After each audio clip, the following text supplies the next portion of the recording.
Hello and welcome to Dead Letter Movie Chat, episode 9, recorded September 29th, 2014. I'm Tim. I'm Andrew. And we're going to talk tonight about the new, I don't know what to call it. But Sean Levy dramedy. Yeah, that. This is Where I Leave You, starring Jason Bateman and Tina Fey and Jane Fonda and a whole mess of other people. Indeed. So, in short, the movie is about what happens to this really pretty strange but not entirely unbelievable family. I mean, it's kind of realistic. I've seen some of this. I've lived a little of this. What happens when the father of the family dies and they all come together for the funeral and the aftermath that happens afterward, as opposed to the aftermath that happens before. Yeah, they are required to sit shiva, which is a Jewish custom of something like 7 days 7 or something. days. 7 days of mourning where people come to your house and talk and visit and such, and there's like chairs you're supposed to. It's a thing. So the is dad dies, dad wants him to sit shiva. There it is. Hijinks ensue. And boy, do they. Yes. So let's jump right in here. I didn't really dislike the movie as much as I was disappointed in it. I mean, it wasn't a bad movie. I chuckled pretty steadily throughout at a lot of the jokes and the gags, and I had some level of empathy for most of the characters who were all fairly colorful and had their own shtick and their own stuff that they did. But I felt like the script didn't quite really give them enough to work with. I mean, all the actors. I mean, even Jane Fonda, of whom I'm not really a tremendous fan, was pretty good in this. Really, everyone was, but I felt like the script just wasn't there. Yeah, that's just my big problem with the film, is that we have all these really great. Everyone does a great job with what they have. What they have really sucks, is what it comes down to. I mean, you got Bateman and Tina Fey, who are these great comedic actors. I mean, like they can make you laugh at anything, really, and they make you laugh at some pretty great stuff. But it's also just so meh at the end. You're just like, well, it's a good thing, because it's a good thing this was in capable hands. Because the script kind of sucked. I mean, just imagine how bad this would have been if it was in less capable hands. I know, lesser comedic actors. I mean, what would that have been like? This would have been just a complete stinker. They brought really everything they could to it. I mean, like I said, I chuckled pretty much all throughout.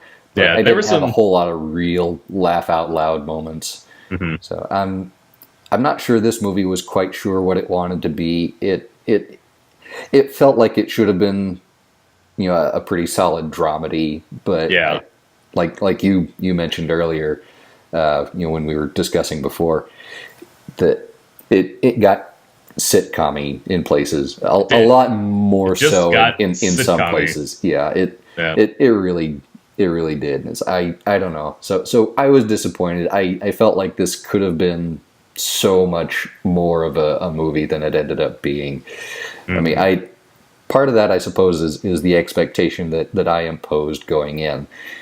But, well, you see those kind of people on the marquee, you're gonna kind of expect something. Yeah. And we did expect to laugh, and we did laugh. We both didn't have, like, both knew this wasn't gonna be like a damn hilarious film. I mean, like, we kind of knew it was going to be like this, a dramedy thing. So we knew that we were going to laugh a fair amount. There's going to be, some other stuff going on. But, I mean, like, I laughed. I mean, so they got that done. But I feel like the drama is hurt by its sitcom-iness that isn't funny. I mean, I guess. Yeah, I have to agree. There were a few twists here and there. That were sadly not really all that surprising. I mean, no, Yeah, but for the last thing, most of it I kind of saw coming. Yeah, it was fairly predictable. I'm sorry to say. I mean, at the end of it, I didn't feel like I wanted my $8 and my 2 hours back, but I just felt like there should have been more from this cast and crew. You just expected something better. Yeah. Yeah, the film as itself kind of is it's interesting because I don't know. I don't think Shawn Levy had this forethought when he was making the film. The film is a mess. It just feels like a mess, and the family in the film is a mess. I mean, like, so in a sense, it kind of makes sense that the film itself is messy because we're seeing all these people go through this gigantic mess of their lives, but it doesn't sync up in a manner in which it feels like intentional in a manner that would make it more artistic. It just seems like, oh, and by a happy coincidence, the film is also a mess. So yeah, like you said, that didn't feel intentional as a parallel to the story itself. That felt like it just sort of came out that way. Yeah.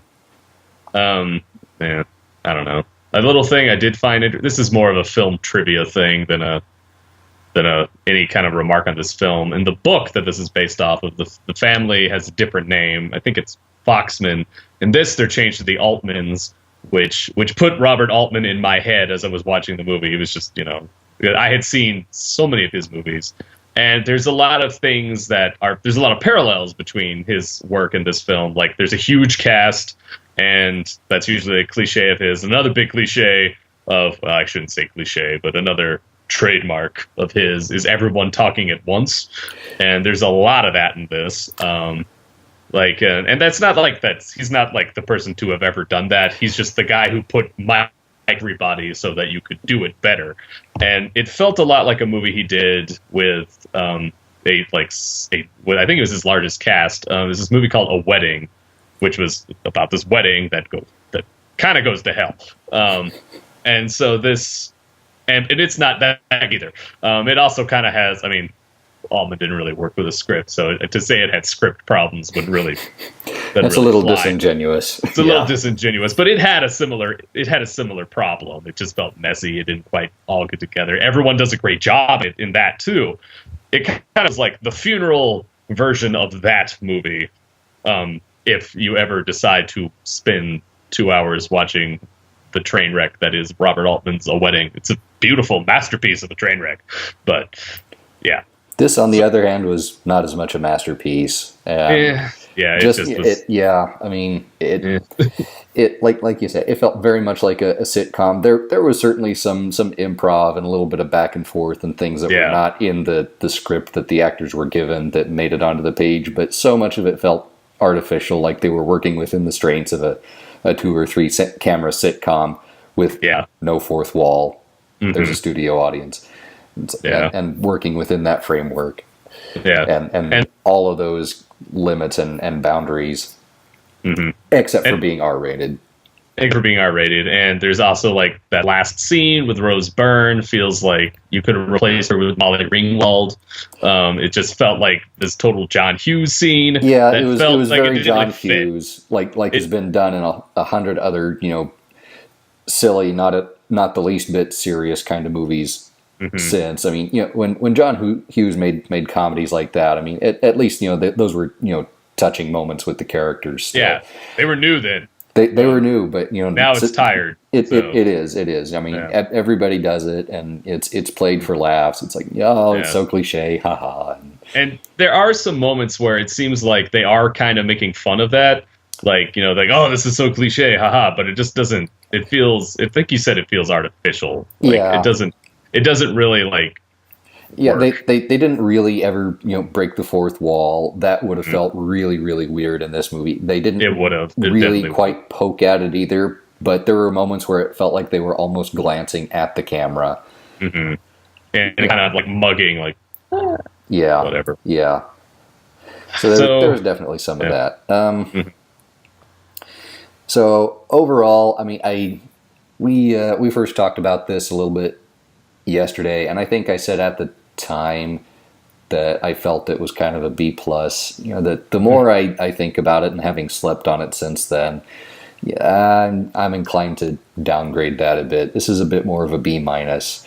Yeah. I wouldn't go as far down as a C. There are certainly worse ways to spend an afternoon. Far Yeah. worse movies you could see, but Mhm. like I said, I was just so disappointed with this one. Yeah. I was expecting more. Yeah, that's kind of how I feel too. For my grade, based on that kind of thing, I'm giving it a C plus. Not that it's a particularly bad film. It's a lot like that essay you wrote when you were a sophomore, that you did all the right things and you excelled at like one little thing in it, but you just didn't quite have enough. That's kind of how it feels.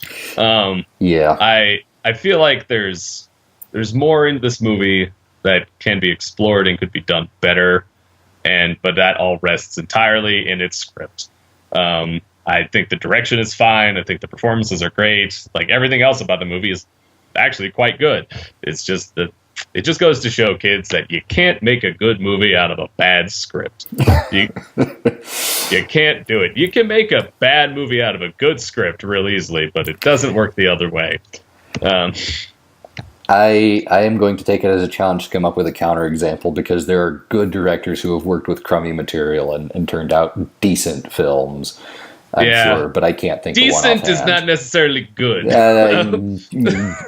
Yeah, it's a reasonable stance at least. I'm not Yeah. 100% sure I agree with it, but yeah. Yeah. But I guess if you when it comes to how to watch this movie, I don't know if it's worth renting. It's worth watching on a Sunday afternoon if it's on cable. Or if it's, say, on Netflix or Amazon yeah. Prime streaming, what have you. Yeah, it's something you don't have to pay that much for. Yeah. Yeah, We did that for you, folks. indeed we did. Yeah. Okay, so that's right around 79, 80 kind of mark for percentile. Yeah. So, all right, well that wraps up. I think we're about done. There's a lot more we could say, but I don't think it would really add anything. It wouldn't. Yeah, it's not going to keep you. It's not going to make you. Whatever we would have to say would not make you want to go see the movie, or It's want not to- net, yeah. it's not going to make you not want to see the movie necessarily either. It's just We've hit the important points. So, on that awkward note, thanks for watching, and we'll see you next time. Bye. bye.